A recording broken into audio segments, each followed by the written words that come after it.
Remember how I said in a previous podcast that sometimes you just have those conversations that completely change your life?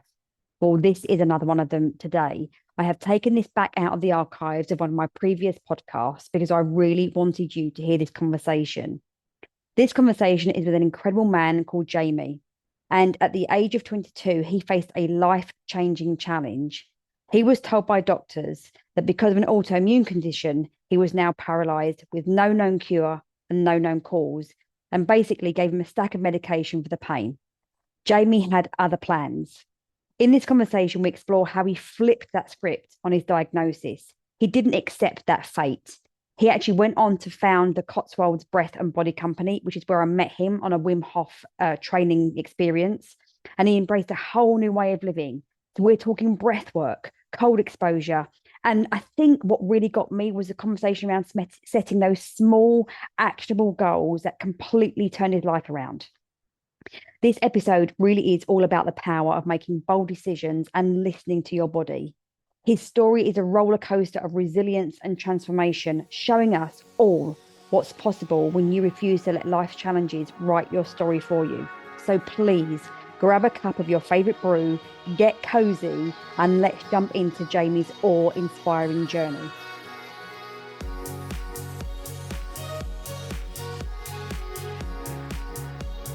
Today, you get to meet Jamie, who at the age of 22 was left paralysed from an autoimmune condition. His doctors told him there was no known cause, no known cure, and all they could offer him was a series of medications to help him manage his pain over time. Well, Jamie had other ideas and made a very different decision. And so Jamie's interview today is the first in a series of podcast episodes where I'm going to be talking to you and other people about what's possible and available to us when we make definite different decisions. Jamie is the founder of the Cotswolds Breath and Body Company, an incredible young man with an incredible story that he's come here to share with you today. So grab your cuppa, get ready to be inspired, and let's dive right in. Good morning, Jamie. How are you? Morning, I'm very good, thank you. How are you, Louise? I'm very well, thank you. I'm very excited to speak to you and to share your story today. So let's not waste any time. Let's just dive straight in. I would love for you to kind of like summarize the story that you shared at the Wim Hof experience that has led to this conversation today. So I'm going to just pass it over to you. Yeah, well, I mean, as you said, you came to one of our fundamentals workshops in the Blue Water, and as part of that, we're encouraged to share, our own story with breathing practices and holistic health, and what led us to where we are. And mine was one of personal injury or autoimmune illness for me. So when I was in my early 20s, after university, I wanted to move to London, and I wanted to work in TV, and I don't really know why I wanted to do that, but it was something I wanted to do at the time. And I managed to move there. I managed to get a job there about 22 in London at Channel 4, and I went there to follow that dream. And part of my challenge there was initially financial. I could find a flat to live, but it meant I had to walk everywhere. I couldn't afford transportation anymore as part of being, a young person setting out on their own. And so I would walk 8 miles a day to work, and I very quickly realized it wasn't my dream, but I would start working in the evenings and weekends, and I would be walking all the time as part of that, as a necessity. And I enjoyed walking, but I was doing a lot, both work-wise, and I was doing a lot cardiovascularly, and burning the candle at both ends. I got very ill very quickly. I ended up with an autoimmune condition called Guillain-Barré syndrome. So essentially, that's where your adaptive immune system, or the part that's meant to decide what isn't meant to be there and develop an immune response, like a virus, for example, it thinks your body's a virus, so it starts to destroy parts of your body, and in my case it destroys the part of your nerves that carry the messages. And when you lose that, you can lose the ability to move, feel, be aware of your feelings internally, your proprioception, your interoception, and also then eventually lose the function of your organs and Wow. pass away. So that was 22, and that sent me on a journey of personal health, as you can imagine. I can imagine. Because the specific thing about my condition, and most autoimmune conditions really, is people get told there's no cure for autoimmune conditions mostly, And with my condition specifically, the doctors said there's no known cause of this and there's no known cure. Wow. So we think viruses lead to it. I had glandular fever, and we've got treatments you can have. I had all those treatments. But essentially, it's a pharmaceutical response. If you don't keep getting worse, take these 15 tablets a day and carry on and see what happens. Wow. So when I heard that, I was always very self-motivated about things. But I decided then that I wanted to be the decider of my own fate. You know, if the doctor doesn't know what to do, or the doctor doesn't know how to cure me, then why am I going to put my store in that summation of where I'm at? You know, it's not that I was ignoring medical professionals. You know, medical professionals have saved my life, and they saved my life in that instance probably too. But the deciding factor, if they don't know, I'm going to know.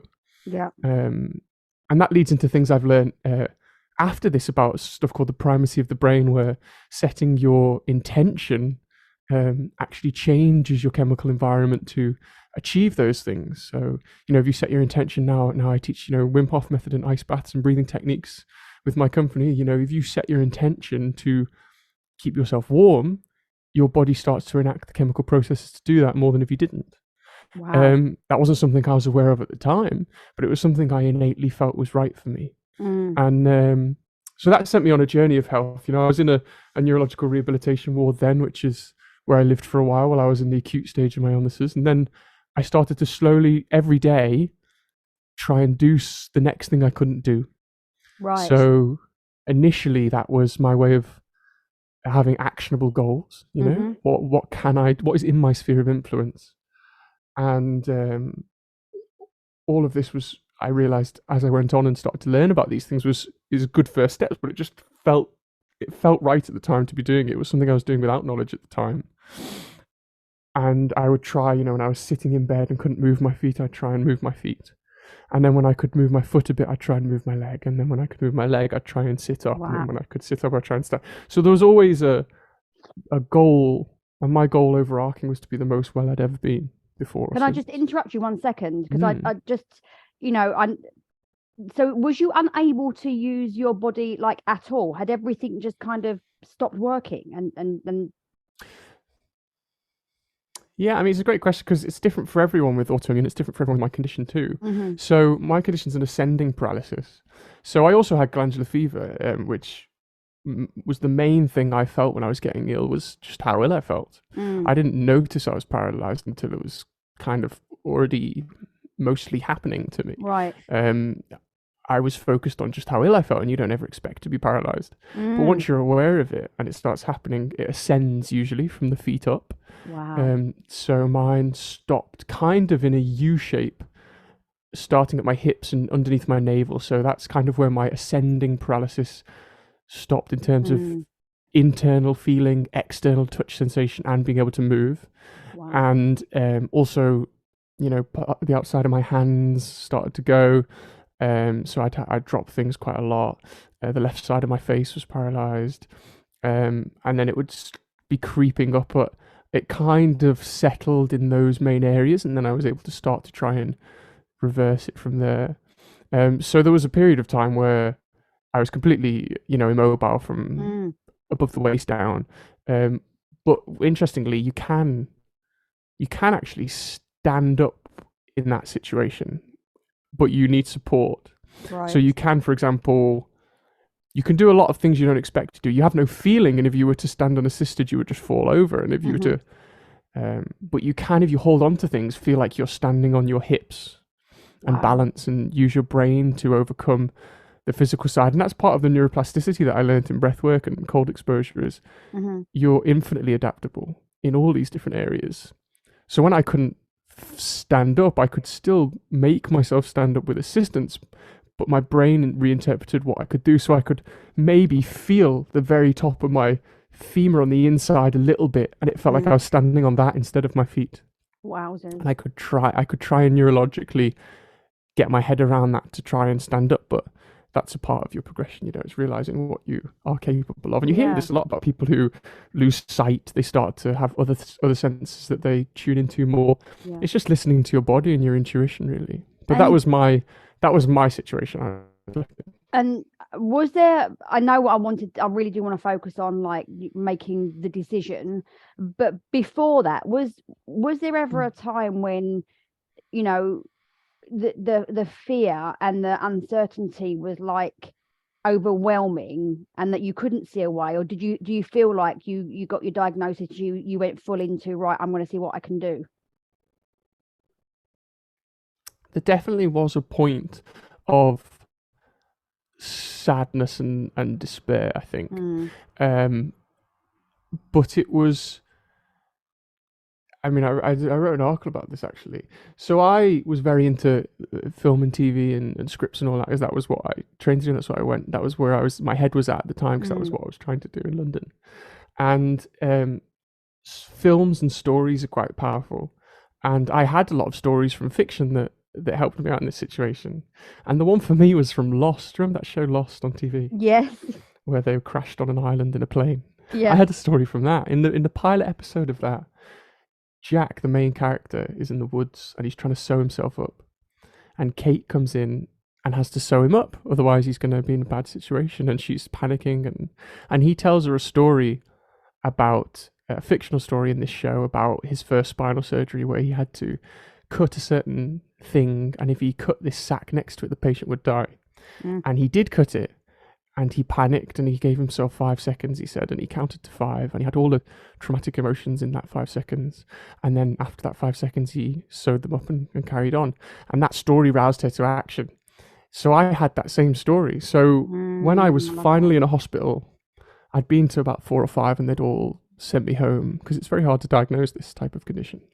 As anyone with autoimmune will know, it's very hard to get a diagnosis. And by the time I was in hospital, and I was still getting worse, and the pain was unbearable, etc. It's very painful to be paralysed with a neurological condition. I went into the shower, and I refused all help. I always refused all help, because I wanted to do it myself, which is good and bad in a way. You need that drive, but you also need to accept help. And I went into the shower, the disabled shower. I was in a wheelchair. I managed to lift myself into the seat below the shower, and I managed to turn the shower on. And I looked up and the water went into my eye. And I didn't realize that you reflexively close your eyes in a shower. My left eye was paralyzed, so I couldn't close my eye. And I hadn't even realized, because the face went after the body. I'd sort of got used to the body, stabilized the pain, and then in 5 seconds, like butter melting in a pan, my face went. And that really hit me hard, because I was like, this is my identity. This is who I think I am. I look in the mirror. I talk to people. If I lose my face, it felt like a big loss. It felt like my ability to communicate was gone. And when that water went into my eye, I realized, oh, actually, I'm screwed. I've got, this is it. And I just remember crying in the shower. I was just crying in the shower about that. And then I remembered that story from Lost. Wow. And I gave myself those 5 seconds, and then I decided to do the next thing I couldn't do and keep working on that, and really solidified my conviction then, thanks to a fictional show from the 90s. I love it. Listen, whatever it takes, right? And it's just however that landed with you. And I love how you said, like, it solidified your conviction to do what you needed to do. So tell us then, obviously you said every day I did the next thing that I couldn't do. What was the next step for you? Because you'd gone from obviously not being able to do anything for yourself. How long was you in rehab for? Gosh, I think my family would know that more than me. I think maybe I was in hospitals. I was allowed to be in rehab for 3 months. I think I left rehab after a month, and I was in 2 other hospitals before that. Right. And so what was your journey once you'd left that sort of environment? What was your journey then? What was your next decision after leaving medical establishment? Yeah. So by the time I'd left there, I'd got myself to what I thought was a good place. I'd been able to teach myself to walk again. I had enough feeling that I could stand up unassisted, but I was still walking like with your brain as opposed to your body. So if you've ever seen a kid try and walk, or you've ever tried to throw your legs without feeling it, that's kind of where you're at. but I was doing work every day on balance, on proprioception, the awareness of where your limbs are in space. You know, when we stand up, our feet make micro adjustments to keep us stood up. Mm-hmm. You lose all that. So I was working on that every day. I was doing like lunges every day. I was doing balance exercises every day, and that's where I went back to when I left. I immediately went back to London. I was in a rehabilitation in Liverpool, where my family's from, and I immediately went back to London and lived on my own. Wow. To try and have what I thought was a normal life, right? Mm. And there's a lot of benefit in that, but that bullheadedness. I say my recovery is 99% bullheadedness and 1% physical. It's all mental. Yeah. And that's fine while you're still doing things every day, but when you come up to roadblocks that set you back, for example, mine was to try and lower my medicine, to try and do more things. I had to spend a lot of time adjusting to being able to accept that I could do one thing in a day, and then I wouldn't have the physical or mental energy to do any more. Where I was used to being able to just do whatever I wanted, right? I was walking 8 miles a day before getting ill, and now I can walk round the corner to the shop, and that's all I could do that day. So that was something to get used to, and then I would slowly try and build up to being able to do 2 things, 3 things in a day. After years, after 7 years, I could do 3 things in a day. Wow. And in the process of that, I'd tried to lower my medicine, which I had, but I was still on 15 tablets, just lower doses of 15 tablets. I couldn't get it any lower. I'd had therapy during this as well as part of my recovery package. I'd had facial physio as part of my package. I'd had occupational health. I'd had all of these different things. And they try and give you these things in rehab as well if you have them. But really, that's potentially the wrong time. I was never in a bad place in rehab because I had my goal to get out of rehab. Yeah. Whereas when you're 3 years down the line and you're knocked off track, that's when you're in a bad place. Because you feel like, have I failed? That's what I wanted to ask. Because when you said 7 years, I mean, that's a really long time to keep going. I mean, what can you remember any of the things that you would say to yourself, or or what was that? What were what was the one thing or the 2 things that just made sure that you didn't give up when you got knocked back? It was never a knockback. So it was always the next thing I couldn't do. Right. So my aim was to do the next thing I couldn't do, and to try and do that every day. If I didn't get it that day, I would get it the next day. And if I didn't get it the next day, I'd get it the day after that. I always had those micro goals, and I had to make adjustments in the short term that I believed would pay off in the long term. So if I went anywhere with friends, I would have to go there, sit down in a corner, and that's how I could go there. I couldn't stand up, I couldn't socialize, I couldn't be involved in those conversations. But if someone came over to me, I could be there. Yeah. And in that way, I wasn't losing out, and I had to do that in all aspects of life. Amazing. I remember one time I went to see a comedy show, and the left side of my face was still paralyzed at this point, and there was a friend on the right and a friend on the left of me, and the friend on the right was having a whale of a time, and the friend on the left looked like someone had died. And I realized that they were on my paralyzed side. So they thought I wasn't finding this funny at all, and they were sharing that energy with me, and the person on the right was having a whale of a time. Oh, it's so funny.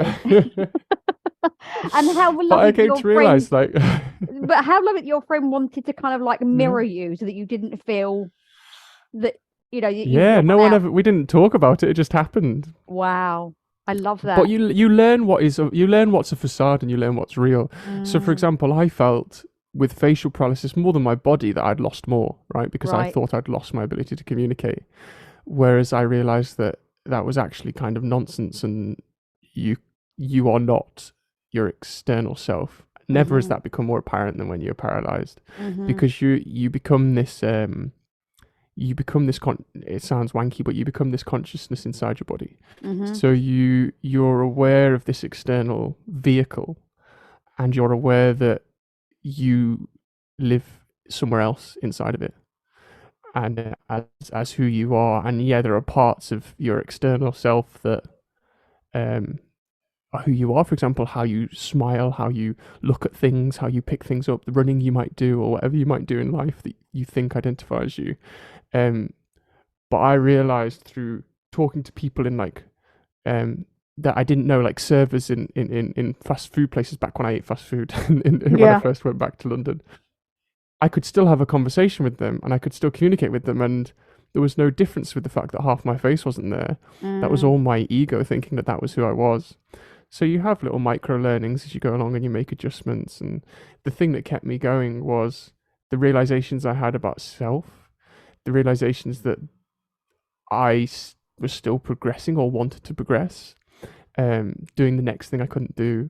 When I could do two things in a day, I had to look back and go, oh, there's a change. When I could do three Mm-hmm. things in a day, I was like, oh, there's a change.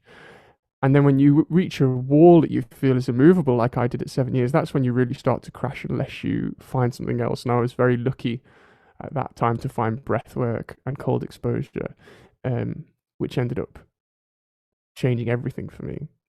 Yeah, so tell us more about that, because that's obviously we met when I came to your workshop and heard your story, and then just to see you and imagine you as you were when you were like 21, 22, and then watching you there and talking about what you do now. I think it's just something that everyone needs to hear. So tell us about how did you find it, and how did you start to use it, and what happened? Yeah, well, I'm in my mid 30s now. I'm 34 this year. Well, you're well old. And in comparison to when I was ill, yeah. There's So me it's at been 48. 11, 12 years maybe. I've been ill Yeah. now, maybe.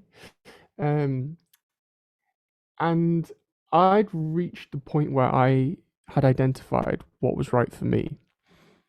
And everyone's what right for them will be different. So I'd identified that I couldn't do cardio because of my physical and mental fatigue, but I could do resistance training. So weightlifting specifically helped my pain, it helped blood flow, and it helped my energy levels. I could do that.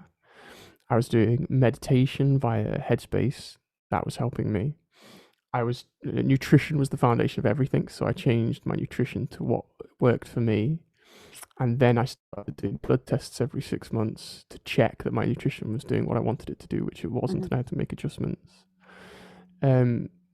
So I had all of these things that worked, but I couldn't get my medicine any lower. And I was constantly trying to get my medicine lower.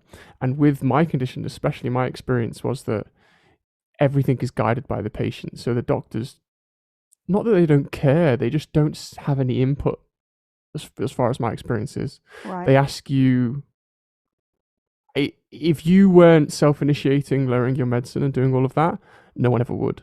Right. And you would just be on it, and the dosages would go up for the rest of your life. That's my experience. Maybe I had bad luck with doctors, but my experience is that you stay on this stuff and it only goes up. So I had constantly tried to, and I'd reached a point where I knew from that 7 years that my pain was coming back too much when I lowered my pain meds.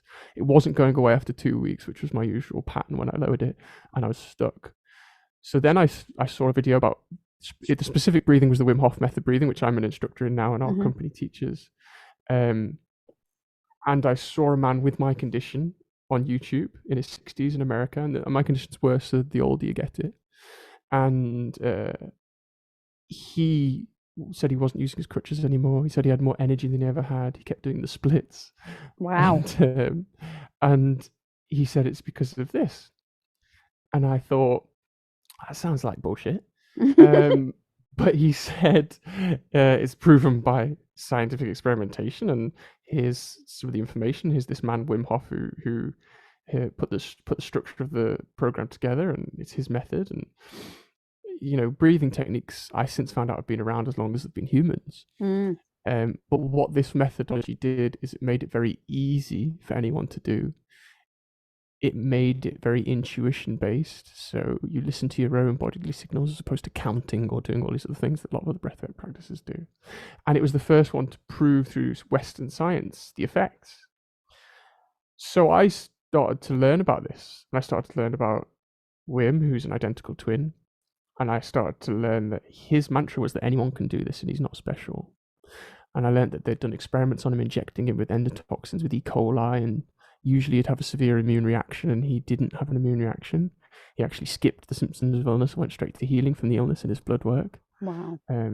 For anyone who's interested in that, that's suppressing the innate immune system and boosting the adaptive immune system. That's what's happening there. And then I learned that they tested him and his identical twin and found that his twin couldn't do what he could do. His twin did the breathing, but not the cold. And Wim said again, it's a whole method. Mm. And that now we know through studies that the benefits are compounding if you do all of the aspects as opposed to just one of them. So breath, mindset, and cold is the Wim Hof method. So I started doing that, and I did the breathing, and I was originally pushing and pushing and pushing and trying to do things like putting effort in and trying to do longer and longer. And I was doing all these things that I felt mindset and bullheadedness for. And I wasn't listening to my body, and I wasn't listening to my signals. And I went to a workshop like the ones I now run, and I learned about that. I learned that it doesn't matter if you try and hold your breath or not. It doesn't matter how long you hold your breath. It doesn't matter how long you're in the ice water. What matters is listening to your own feelings, listening to your own signals from your body. And then I got in an ice bath, which was incredibly painful for me because of my nerve condition. But when I got out, I felt incredible. And that kept me going back, because I knew I'd read the studies and there's stuff online. You can find out about that.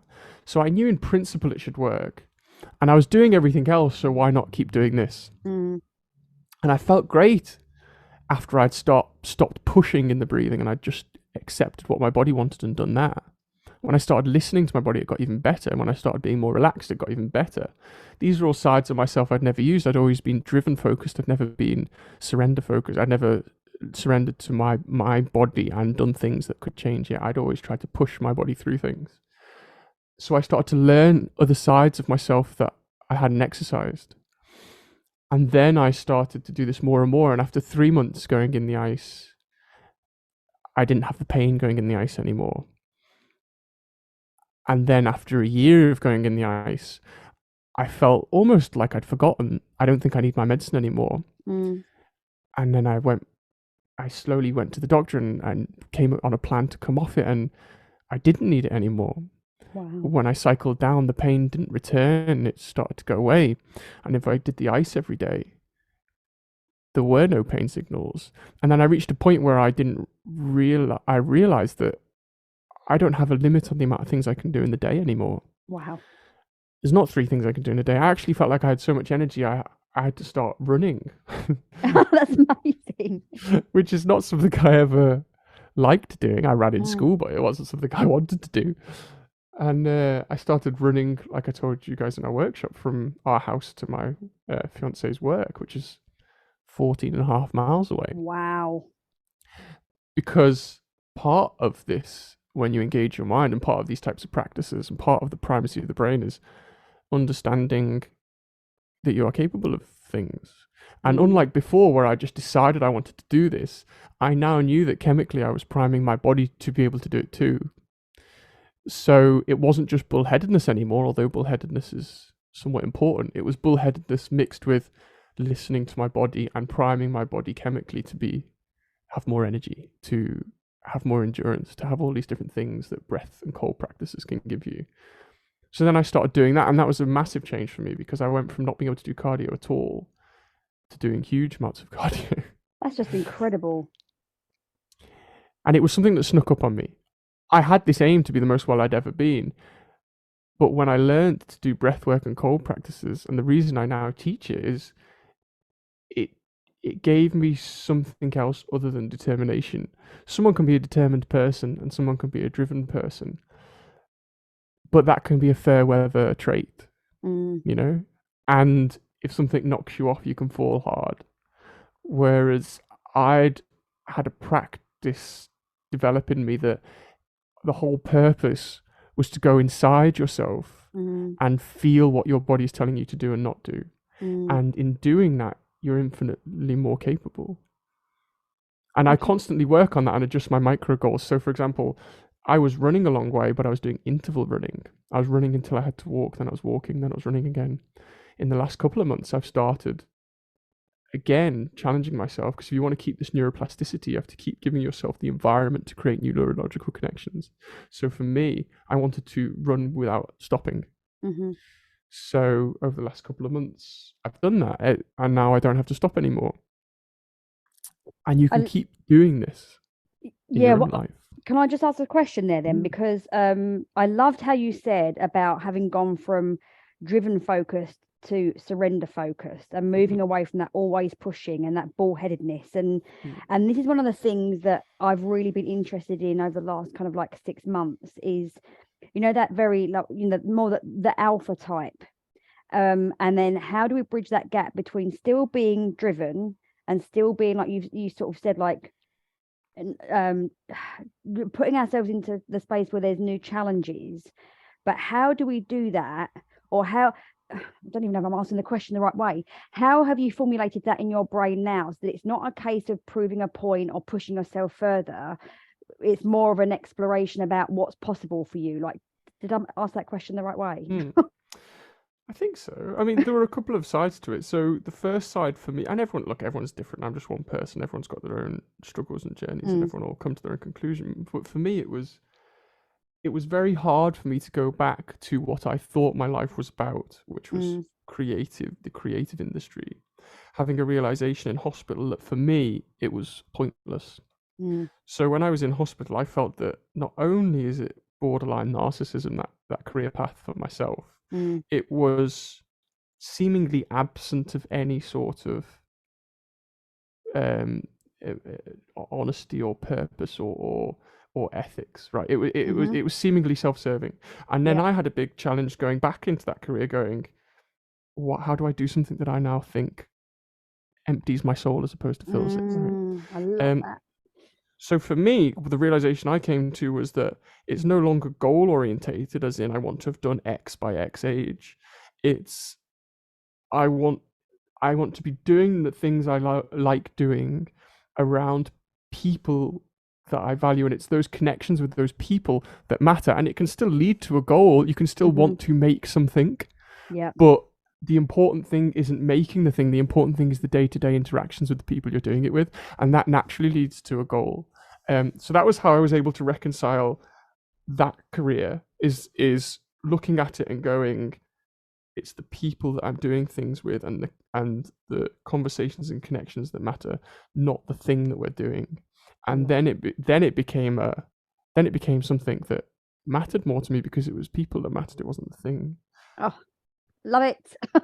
So with that being said, I know that I'm probably rushing you through a little bit, but just mindful of time. I to get to that stage now where obviously you're running and you know, you didn't need the meds and so on. What was the journey from that space to you then doing what you do now, setting up your company, doing these workshops all over the country, you know, sharing your story? I mean, the workshop was just insanely good, I have to say.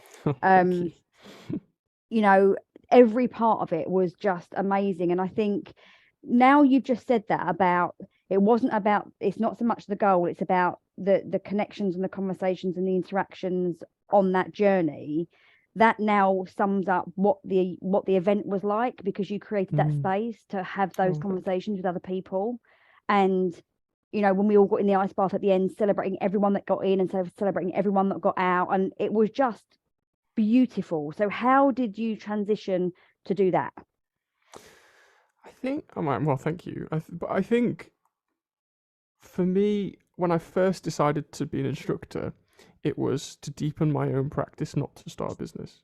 Oh, wow. So I went to do it purely to try and get a deeper connection with my own ability to do it and my own recovery. So I was approaching it from a non-commercialized point of view. And then once I did that, I got so much from it that I genuinely felt compelled to keep doing it and make us. And the realization that I had in hospital was that for me at the time, and it was a very biased viewpoint, the at the time the only career that seemed worthwhile was healthcare. Yeah. And this was healthcare adjacent, and it felt like I was giving something that mattered. So everything I did from there on was always from a point of view of people and sharing and doing all this stuff, and then it's more interesting for me to build a business and try and do something well, because I still have that bullheadedness and I still have that drive to do things. But that's never the goal. Like the goal is to fill up my cup as much as possible, and it so happens that I'm doing something that we know works, has proven to be works, and people get so much from it that I can keep doing it. But my aim with all of it has been from a point of view of everyone's different. I'm not special. My own story is something I tell as part of this, but it's not something I focus on really. Yeah. My own purpose is to try and help people unlock within themselves the knowledge that they're infinitely more capable than they think they are. And I'm currently, I do those Wim Hof workshops and I show that, but there's lots of other things I do as well, and hopefully I can fold that in too and try and find as many of these things as possible that check the same boxes, proven about how they work, person focused. It all came from, and it's never really happened to me like that before, because I've had a company before when I was 18, a film company, and that was never the goal. The goal was, what am I going to do by a certain age? Yeah. It was all very selfish goal, really, when I look at it. I mean, not selfish, but just personal focused. Yeah. Well, I think that's just what society really has given us. And I think, as I explained to people we've got on the call, I predominantly work with small business owners from the perspective of helping them grow their business, but without sacrificing. So because their business is an extension of who they are.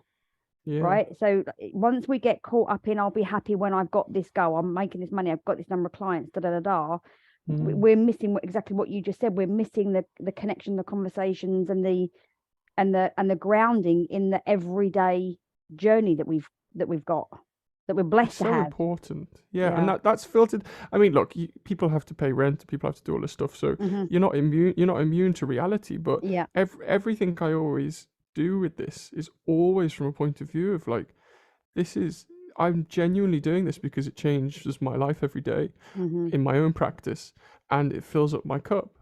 And what is the best way to do that for other people, and make sure that it's always not about me, and it's always about them, and it's always about showing everybody what they're capable of, and it's always about trying to lead by example, not talk about leading by example. Like it's all comes from that side, and it's quite remarkable, really, that for me that is a thing, because it's not something I think you could try to get to necessarily. I wouldn't know how to do that. It's just something that's happened, and I'm very, very grateful it's happened. If I hadn't have gotten ill, I think I would have been a vastly different person. Yeah. So as we wrap up, before you tell people where they can find you, and I'll put all the links in the show notes anyway, what is your one thing tomorrow that I can't do today that you're working towards? Very good question. So over the last couple of months, it's been running without stopping. And I've sort of got a handle on that now. Excellent. But like with all this stuff, you have to keep a handle on it. My next thing I can't do is trying to work on consistency in my mindset. So with mindset, it's for the Wim Hof method at least, or for breath practices, it's feelings based. So listening to the feelings you're experiencing in your body, not just not emotional feelings, but physical sensations. And then eventually being able to influence and change them. So that can mean thermogenesis, warming yourself up. That can mean warming specific parts of your body up. That can mean relaxing when you're tense. All of these different things are chemical processes that you can influence and train during doing breathing and cold. for me, I think the hardest thing comes in staying with that feeling brain as opposed to drifting into the thinking brain, or even just thinking about a meeting or thinking about a conversation and not being completely centered in your practice as you get the chance to experience in a workshop. You'll know this from being at these things. When you're not thinking about guiding yourself, you're not thinking about life, it's very easy to get into that headspace. When you're in life, it can fluctuate. And there are times where I've been really, really in key with that. And there's been times when I'm not so in key with that. And I want to try and be able to get into that headspace quicker and get into that headspace in my daily practice. So there's a lot of mindset stuff I'm working on at the moment, and how to elucidate that to people as well, because the mindset is so ephemeral often and so poorly described that I want to be able to find that for myself and communicate that to other people. I love it. And I'm sure if anyone can do it, Jamie, then you can do it. And when you've got the workshop ready, you can just email me. So as we wrap up, a massive thank you for sharing your story and just really helping people to understand what's possible when you make the decision and then you commit. And I think the biggest thing that I've taken away today, you said it so many times, it was just having those micro steps, having the micro learnings. And if I couldn't do it that day, I'll do it the next day. Or if it wasn't that day, I'll do it the next day. Just staying true to what you was working on. I think that is just a lesson that we can all take. So where can people find you, Jamie? So we're cotswoldbreathandbody.com. That's also us on social media, Cotswold Breath and Body. Our website's there, our social media's there. We're going to be, if you're Cotswold based, we're going to be at a festival at Far Peak Climbing Centre in Northleach on the 11th of March. Okay. If you want to come and meet us and say hello. But everything's on our website. Fabulous. And you're on Instagram as well, right? Under Cotswold Breath and Body. Yeah, all the same, yeah. Fabuloso. Jamie, thank you so much for your time today. I've really enjoyed hearing your story again and just finding out a bit more detail. Thanks, Louise. Thanks Jamie. Take care. Bye.